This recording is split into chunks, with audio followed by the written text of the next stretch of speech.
Hey everyone, welcome to this weekly Sidereal Astrology forecast for the week of October 26th through November 1st, 2020. All right, so this week, a bit of a quiet week astrologically, no major aspects until we get to about the weekend, but the weekend is quite important here. So a full moon on Saturday. So as we approach Saturday, good to see that the energies are building. We are coming up to the heightened phase of the cycle. We will still have a lot of energy in Pisces about midweek as we approach that. So still good to balance what has been a lot of focus on doing with the sun in Virgo, work, improving things, creating structures with our routines, but balancing that with more receptivity, right? Maybe rest, maybe doing things that are more important to us on a soul and spiritual level. But the full moon will be in active Aries. If you're expecting me to say Taurus, definitely check out that link down below for more information. But yeah, an active Aries conjunct Uranus. So that'll be a status check with how is our initiating side and maybe our direct side and assertive side in terms of moving things forward and doing things independently in our life, especially if they speak to our true self, which is what Uranus represents. All right, and then on Sunday, we have Mercury squaring up to Saturn, so maybe some good energy to challenge ourselves with communication, maybe with learning, could be good to ground, and Venus will be opposite Chiron. So maybe some healing in those interpersonal relationships, just as a kind of backdrop to the energy. All right, so let's take a look at all of this here in more detail when we return.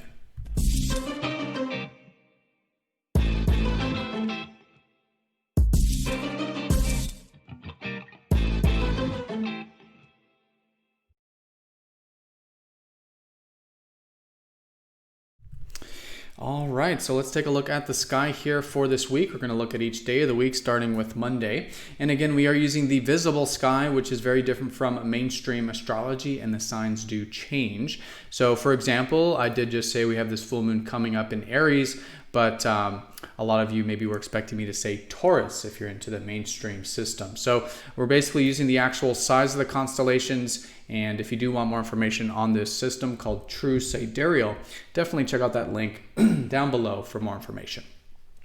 All right, so let's take a look here, first of all, at no major aspects going on until we get to about the weekend and the full moon, which will be concentrated on October 31st on Friday.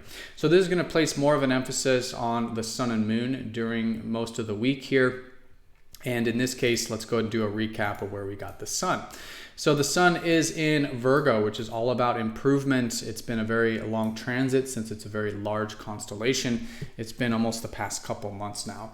So in this context, it is good to still focus on how can we essentially improve things in our life. And this could be improving ourselves. It's a great time of focusing on personal development, self-improvement, right? Even maybe, building good habits, especially because Virgo is about all the stuff that can create more flexibility in our life, but it's about creating structure to facilitate that. And one of the most important structures is good habits, right? What are our routines? What can we do on a habitual basis that builds that structure for more automatic and more flexible energy, right? But in the external sense, this could be great for literally doing things like our work, improving things, maybe getting into some of that detail orientation of, again, how can we strive towards perfection? Obviously, there's no perfection in the physical sense, but there is perfection in the divine sense, which is the Pisces energy that helps balance out this Virgo. So for most of the week, while we do have the moon transiting through Pisces, which will basically be Tuesday all the way through Friday, it's a great reminder that, especially with Mars here, that with all this doing energy of Virgo, to balance that out with surrendering what's outside of our control. Right? To practice a little more receptivity, to see that also over the past few months, almost 4 months with Mars here, that there has been this needing to go with the flow a little bit more, especially where we're taking action and initiative. So good to do that, to see how we can balance work with rest, with the physical life and the spiritual life, to do what needs to be done on the physical level, but also what needs to be done on the soul level, right? Pisces is about doing things that are more spiritually meaningful to us, checking in with our inner spiritual self, listening to our intuition, and being guided by that, and being guided by the currents of life, and feeling our way through the oceans of life, which can help, again, balance out a lot of the work energy and doing energy and perfection energy with Virgo. All right, so that's great. Mercury is, of course, still retrograde in this constellation. And so this does deal with the way we're thinking, right? And so really good to have flexibility just in general with Mercury retrograde. So information's changing, our minds are changing, right? And so it's good to kind of go back, re-examine, our thoughts, maybe redo some things at this time. Again, just to kind of experiment and have a plan A, B, C, and D as we do kind of experiment and try new things and rework some things during the retrograde period.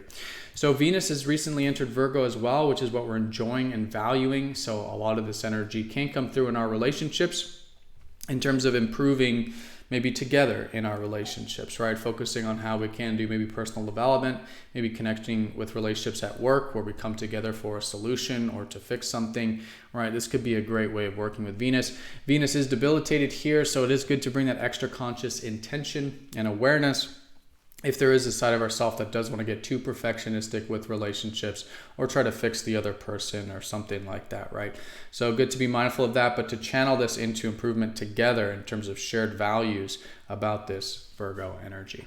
All right, and then we did talk about Mars already, right? So lots of concentration in these two constellations. It's all about balancing this earth and water here at this time. All right, so let's take a look here at the lunar placement. So Monday, the moon will be in Aquarius. So Monday and even the first part of Tuesday will be good for getting in touch with our visionary side.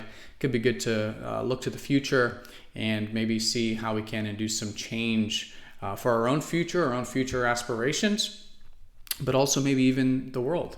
All right, collective matters could be good with Aquarius. Maybe even just simply contacting some friends or going out, doing some networking or just community-based stuff or collaborative stuff, right? Could be a great way of coming into the week here. But like I said, the bulk of the week from Tuesday all the way through Friday will be in the constellation Pisces with the moon here, which is all about that inner guidance, right? And more of that receptivity. So it does favor things like imagination, creativity, spirituality, all types of art and things that require intuition. And again, maybe just getting a bit of that inward time and finding a little more peace in our life, I think is fantastic with that. And so throughout this Tuesday through Friday, we're going to be getting up to that heightened phase of the lunar month. This will be the highest energy phase. And it is great for implementing things this week, but maybe starting to make some shifts and changes around the Saturday time period once we do have that full moon. And so basically full moons are a good time to do a status check and to see how is the energy going in our lives. And in this case, in the context of Aries, the ram. So the side of ourself that wants to thrust forward, take initiative, how is that side of ourself going? Especially in the context of Uranus, because this full moon will be in a very close conjunction up to Uranus. Uranus over the past couple years now has been helping us to really free this up a little bit, to essentially experiment with different aspects of what we enjoy. What do we desire? What do we need? Who are we and what do we want? And how can we experiment in order to connect to that true self, right? How can we align our goals to what's going to give us more freedom, more of a connection to our true self, maybe more individuality, right? Maybe speak to that kind of electricity, that spark that wants change, wants freedom, wants to innovate things. And taking action to make that happen is great. So all in all, just good to do a status check with this stuff, change, right? Revolutionizing things, inducing some healthy, getting outside of our comfort zone, all in the context of taking action and initiative. And from this, we might make some shifts and changes going into the rest of the lunar month for the next 2 weeks in terms of incorporating some more of this initiating and assertive and independent energy of Aries. All right, so that's going to be concentrated there around Saturday, which I'll make a separate video on, of course, for the full moon. All right, and then once we get into Sunday, this is where the concentration of the aspects are. The moon will be in Aries, activating still that full moon energy, but we will have Mercury squaring up to Saturn. So it could be a good day on Sunday to see the reality of things, but not too dense, right? Because Mercury is how we think and communicate. And Saturn is definitely the more denser elements of what takes time.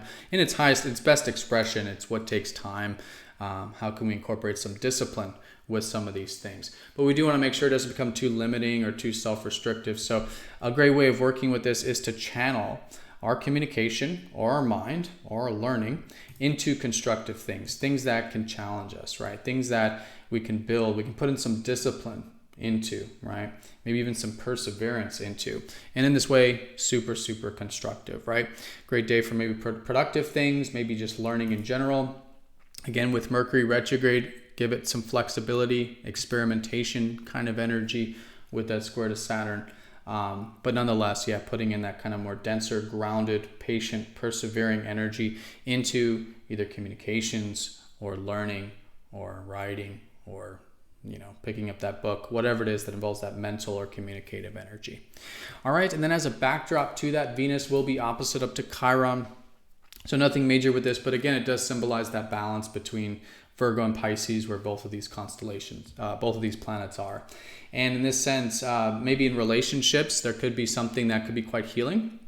I think all in all, just the one-on-one connections could be quite therapeutic, maybe quite rejuvenating in terms of those connections. So if there's any intentions you want to set around healing ourselves through one-on-one or helping others heal, perhaps, if you're, if that's a part of your life, then that could be a great way of working with this Venus opposite Chiron. All right, everyone. So that is the week in a nutshell. Most important thing is, of course, the full moon concentrated on Saturday. The increasing of energy as we get to that heightened phase of the cycle, in which we'll make some shifts and changes more than likely for the next 2 weeks. The context will be taking action and initiative in how we can sort of liberate that true self that wants more freedom and change and maybe eccentricity, right? And incorporating that for the next couple of weeks. As we do approach the full moon, there will be that importance of balancing Pisces with Virgo, receptivity with activity, the spiritual and the physical realms. And then on Sunday, just good to channel that mind in constructive ways, or that communication in disciplined ways. All right, so everyone have a fantastic week. Thank you so much for watching. Be sure to click that like button if you haven't yet. If you're new to the channel, definitely subscribe down below. There's a link for subscription. And if you aren't yet part of MTZ Insiders, there's a link down below to sign up for that. That's essentially a newsletter where you do get extra videos and content, kind of like the one provided for you here today. All right, so have a great week, everyone. Thank you again, and I'll see you all next time for what will be the full moon forecast. Take care.